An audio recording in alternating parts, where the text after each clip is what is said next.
오늘 법정에서 먼저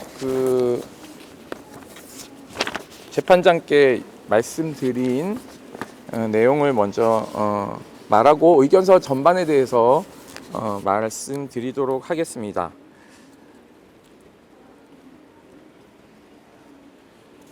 재판장님, 저는 이 재판의 피고인 김용현, 고발인 군인권센터 임태훈 소장입니다. 이 재판의 진행과 관련해서 이의가 있어 말씀드립니다. 군인권센터는 이 재판을 포함하여 모든 내란죄 재판을 감시하고 있습니다. 그런데 이 재판부에서만 오늘까지 총 6번의 재판 비공개 결정이 이루어졌습니다. 이미 군인권센터를 포함 시민사회 여러 곳에서 비공개 결정에 우려를 표하는 의견서를 제출했고, 지난 기일에서 분명 재판부는 의견을 반영해 가급적 재판을 공개 진행하겠다고 국민 앞에 공개적으로 약속한 바 있습니다. 아울러 오늘 재판부는 형사소송법 147조를 근거로 공무상 취득한 업무에 대해서 비밀을 유지해야 된다라는 것을 근거로, 그리고 그 해당 기관장의 요청에 따라 비공개 결정을 하는 것이라는 말씀을 하셨습니다. 이 부분에 대해서 재판장에서 제가 특별히 말씀드리고 강조드린 것은 형사소송법 147조의 경우 그 비공개 요청을 하는 기관장이 범죄 혐의, 즉 이 내란 범죄에 용의선상에 있거나 가담한 부대이거나 수사 대상자인 기관장은 포함될 수 없는 것입니다. 이 비공개 요청은 국방부에 의해서 검찰 내란 특수본이 재판부에 제출한 것입니다. 국방부 장관 권한대행도 수사 대상이긴 합니다. 왜냐하면 불법 개헌 당시 국방부 차관도 김용현 국방부 장관과 함께 B3 벙커에 있었다는 것이 지금 많은 언론을 통해서 나오고 있습니다. 그렇기 때문에 국방부 전체와 그리고 특전사, 정보사 모두가 내란 범죄에 가담했기 때문에 그 부대의 기관장들이나 부대장이 비공개 요청하는 것은 재판부가 범죄자의 비공개 요청을 받아들이는 것이나 마찬가지인 것입니다. 따라서 이 부분은 명백하게 직연 재판부의 잘못이라고 저희는 판단하고 있습니다. 그런데 오늘마저 비공개 결정을 내리는 것은 더 이상 공정한 재판을 하지 않겠다는 것을 자인한 것으로 보입니다. 따라서 형사 합의 25부 재판부 전원이 법관의 영심에 따라 모든 내란 재판에서 스스로 회피할 것을 요청하는 의견서를 제출하는 것입니다. 의견서 내용을 간략하게 말씀드리도록 하겠습니다. 의견 제출인 군인권센터는 2009년 설립된 이후에 군인권 침해 피해자 지원 및 제도 개선을 위해 활동한 인권단체입니다. 현재 내란 재판 모두를 모니터링하고 있고, 제복 입은 시민으로서의 역할과 소임을 다할 수 있게끔 군이 국민에게 봉사할 수 있게끔 하기 위한 노력을 하고 있습니다. 서울중앙지법 형사합의 25부는 내란죄 재판에서 그간 총 5회에 걸쳐 반복적으로 재판 비공개 결정을 내려왔습니다.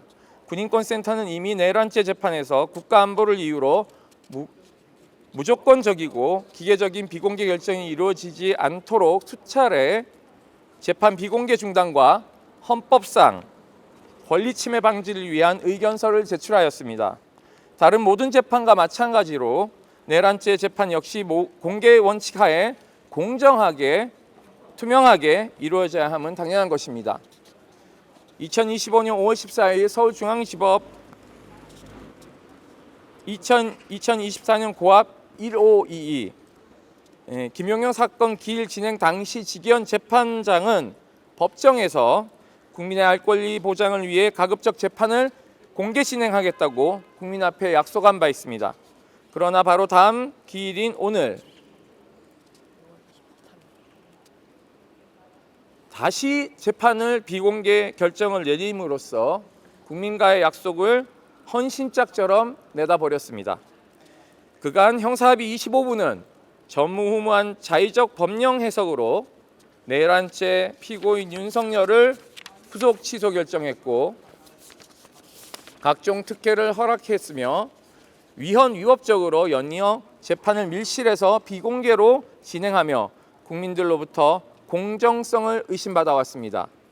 내란 사건의 심각성과 사회적 파급력을 고려할 때 이러한 재판부의 행보는 공정한 재판을 기대하는 시민들의 사법 시스템에 대한 신뢰를 무너뜨리고 있음은 물론 내란 전체 사건 재판 절차의 정당성까지 심각히 훼손하고 있습니다. 공정하고 투명한 재판은 대한민국 헌법이 사법부에 부여한 책무입니다. 이를 외면하고 판사 개인의 자의적, 임의적 판단에 따라 재판을 지속하는 행태를 더 이상 좌시할 수 없습니다. 국민의 신뢰를 상실한 형사합의 25부가 내란의 진상을 규명하고 사법 정의를 바로 세우는 일을 맡길 수 없는 바 국민과의 약속을 어긴 지기현 재판장 이하 형사합의 25부가 12.3 내란 사건 전체 재판을 스스로 회피할 것을 요구합니다. 재판장이 오늘 했던 얘기 중에서 정보사가 비공개를 전제로 승낙을 했기 때문에 증거 능력이 날아가 버린다 이렇게 이야기를 했는데 이 네. 부분에 대해서 저는 그 부분은 매우 잘못됐다고 생각합니다. 정보사령관이 현재 내란 중요 임무 종사자로 구속되어서 군사 재판을 받고 있습니다.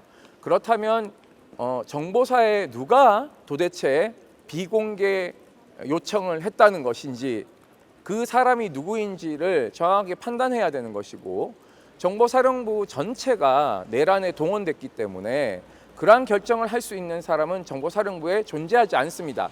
따라서 내란 범죄자가 요청한 비공개 재판을 검찰과 재판부가 아무런 생각 없이 법률을 기계적으로 해석하고 기계적으로 승인한 것으로밖에 보여지지 않습니다. 만약에 정보사령부의 상급기관인 국군정보사령부의 상급기관은 국방부입니다.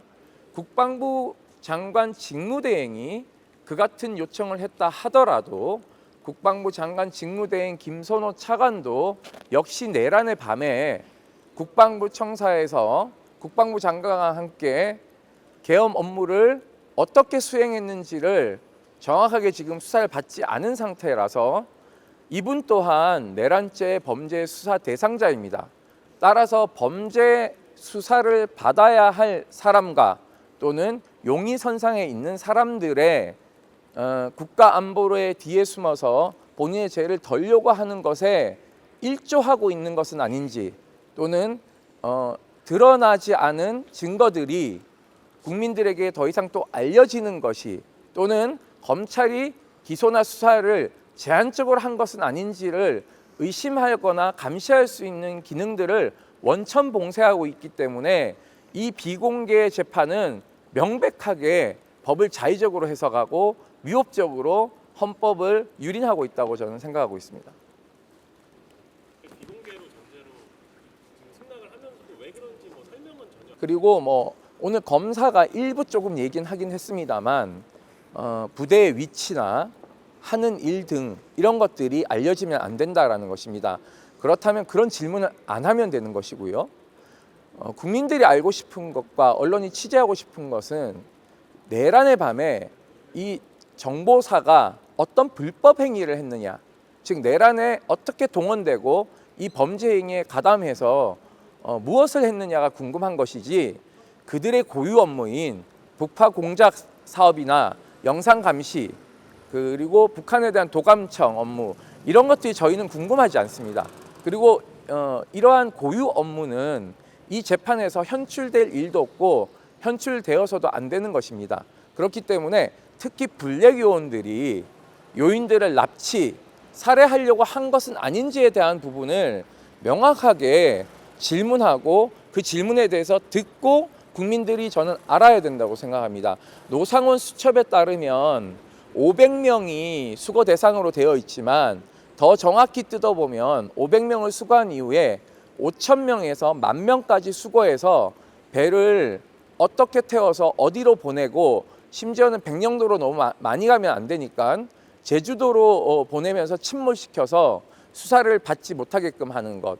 1차 살해 계획에서 수사가 들어왔을 경우에 꼬리가 밟히면 안 되기 때문에 살해 방법을 구체적으로 적시한 노트들, 이런 것들은 그 정보사의 고유 업무와 그 군사기밀과 아무 해당 사항이었고 연관되어 있지도 않습니다. 그렇기 때문에 이러한 것은 낱낱이 김용원과 노상원 간에 어떤 범죄를 공모했는지에 대한 부분을 공개적으로 저는 재판을 통해서 국민들이 알 권리가 충족돼야 된다고 생각하고 있습니다.